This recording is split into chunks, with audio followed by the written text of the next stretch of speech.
Hello ma'am ngasidi comment su khara pathokchage aduga ngasigi video sidi mic se ngarang nahalai ba ko mic se palago ina ma abani ma'am na taba nungai na ba haina ko ai makon se am khara su hauna ngang da badina makon se ta tappa ka tara lerame ba ko ai isan ko tab nungai te aduna aise ma'am gi damakta mic se chelaga oina namchara abani video se su ado ma'am comment pa ba haura age ba ko yam kuina changdabida angang ase kapsalaktrungeda video gase yam sangna nambase nungairoi ngasidiko aurasi segi commentsina silsilia konjengbam na pirakpane bako room do color to horo furniture puraktrikanda anobi manaba ko ado myam akhoigi ka se phajan ulake ko ka se son pura white oidana ko akoina tv aina hoje tv thamiba side sidane ba khara akoigi color se khara makthare ise ko atai ti kem tawde ko ado furniture sing thamjan giba matamda amo asegi son nakangi nekokthar pasimu uraroi ba ko aduna akoina yum simu sado kadaba se laibani ko aduna color se mu tawrode ai ka se tang mu tawu pardi mu nungai tena ko aduna color se tawroi gi aina khalle phabudi phajani ado raga su nushibibagi phajani hairakpani khange ko dangi comment na segi video sida pirakpa comment sing dia ayambana so comment reply hanche ki bako khara ma handabado sum ai chinna haining bagi ko aduga Nisha noi gi bazar da dukan leibro hai ko asisina thongam nanaw na pirakpa comment oi joine bako hoi koi bazar da dukan lei bako aida kai kang tham bagi koi gi company gi lan laishram na pirakpa comment oi joni furniture se noini gi ro hai male ko previous blog ek bada yaur bra khang de joni sagi chain badagi na furniture leibagi matang agi haukraba punsi ka manara e amna aigi su husband na loina leye ko hoi aina che la ba matung sum tha kra leraga ko mayam luna narakpadagi ko aduga lakhotribani na mu furniture piraktre aduga mama su nasal leire pesa myam changre aduga ko babu su leitaba oi leikitaba oi banina ko babu na sinbi ga tabu su ngamtre ko aduna ko mama su hojikti check up ta chatle ko tha khodingi aduna maga chiche ga tanaraga adumai furniture se yamba yamdaba furniture aigi damakta khara tampirake firon maina tana bane buko aduga lepna bane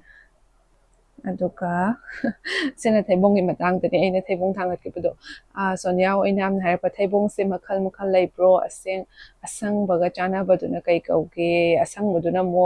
hejang chana biduna mo nauri kanda hega semna boko akoigi manunggi chana boko do yam chawrak trungai da ro thaibong se makhal makhal lei boko thaibong se yam pet pet law budo di chabada sum hangoi dina ko yam pesala azuko aduga jago lo buduna jago lo bini bako aduna hawi dina ko thaibong yam sathena pa me aidi ngang ori ngai de ko lai kai mina thaibong se mulle kai na ei ko rok toine bako thaibong cha silawa na ko yum da sa pa le bako ko yum de se yam hawi bako di mataw lai bi na piyak pa kami ni angang se lokam se di phajana tumme ta e phajana tum remag ai na guhati da lai ringai da tha ama khara hian na lai do ma yung den phajana tumme do kani dang se pung ani ta tru tum da bu ko tumai da yam comment mate ama pa bloi jere yam sang na di pa ba ngam dre ngasi di ko aduga aina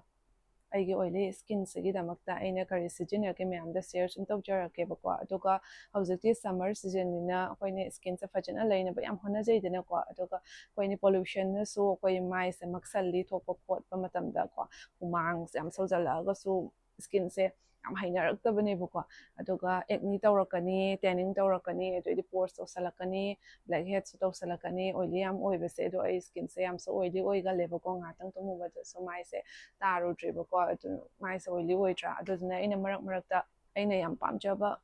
oily skin with damakta ne bako adudo use to je myam diso e share to jarake bako mapan ge pollution tana suna te skin so all se akoina isagi skin care seasonary badugo so makha pole ko skin se ama hekta tap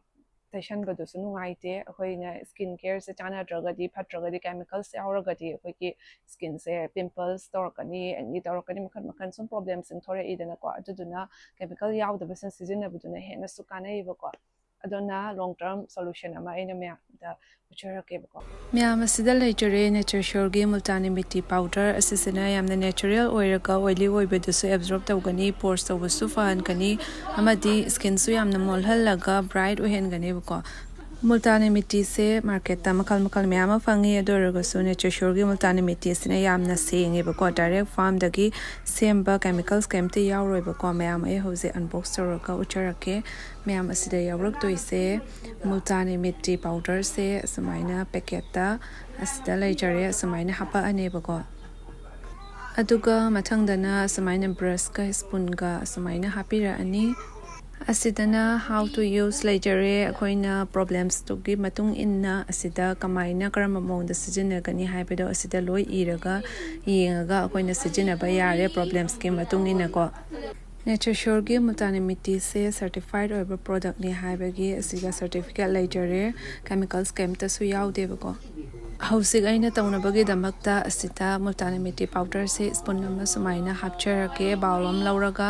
ꯑꯗꯨꯒ ꯑꯁꯤꯗ ꯏꯁꯤꯡ ꯈꯔ ꯍꯥꯞꯄꯅꯤ mix ꯐꯖꯅ ꯇꯧꯕꯤꯔꯅꯤꯕꯀꯣ mix ꯐꯖꯅ ꯇꯧꯔꯒꯗꯤ ꯑꯩꯈꯣꯏꯅ ꯇꯩꯕ ꯃꯇꯝꯗ ꯅꯨꯡꯉꯥꯏꯔꯦꯗꯅꯀꯣ ꯑꯩꯈꯣꯏꯅ ꯐꯦꯁ ꯋꯥꯁ ꯌꯨꯁ ꯇꯧꯔꯒꯇ ꯌꯥꯔꯛꯇꯕ ꯃꯇꯥꯡ ꯑꯃꯁꯨ ꯂꯥꯛꯑꯦꯕꯀꯣ ꯅꯦꯆꯔ ꯁꯣꯔꯒꯤ ꯃꯨꯜꯇꯥꯅꯤ ꯃꯤꯠꯇꯤꯁꯦ ꯑꯩꯅ ꯋꯤꯛ ꯑꯃꯗ ꯑꯅꯤꯔꯛ ꯑꯗꯨꯃꯥꯏꯅ ꯌꯨꯁ ꯇꯧꯋꯤ ꯁꯪꯕ ꯃꯇꯝꯗꯀꯣ ꯀꯥꯟꯅꯔꯒ ꯑꯗꯨꯒ ꯃꯥꯏꯁꯦ ꯌꯥꯝꯅ ꯅꯨꯡꯉꯥꯏꯕꯀꯣ ꯑꯣꯏꯂꯤ ꯑꯣꯏꯕꯁꯨ ꯐꯩ ꯃꯌꯥꯝ ꯇꯩꯗ꯭ꯔꯤ ꯃꯃꯥꯡꯗ ꯃꯥꯏꯁꯦ ꯐꯖꯅ ꯏꯁꯤꯡ ꯑꯆꯝꯕꯅ ꯇꯥꯊꯣꯛꯆꯔꯦ ꯑꯗꯨꯒꯤ ꯃꯇꯨꯡꯗ ꯑꯩꯅ ꯈꯔ ꯂꯧꯔꯒ ꯑꯩ ꯍꯧꯖꯤꯛ ꯃꯥꯏꯗ ꯇꯩꯕ ꯍꯧꯖꯔꯒꯦꯕꯀꯣ ꯑꯗꯣ ꯑꯁꯤꯁꯦ 10 to 15 minutes ꯊꯝꯗꯣꯏꯅꯤ ꯑꯗꯨ ꯂꯣꯏꯔꯒ ꯃꯥꯏꯁꯦ ꯇꯥꯊꯣꯛꯄꯤꯗꯣꯏꯅꯦꯕꯀꯣ ꯑꯩ ꯍꯧꯖꯤꯛ ꯇꯩꯖꯔꯛꯑꯒꯦ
ꯁꯛꯁꯦ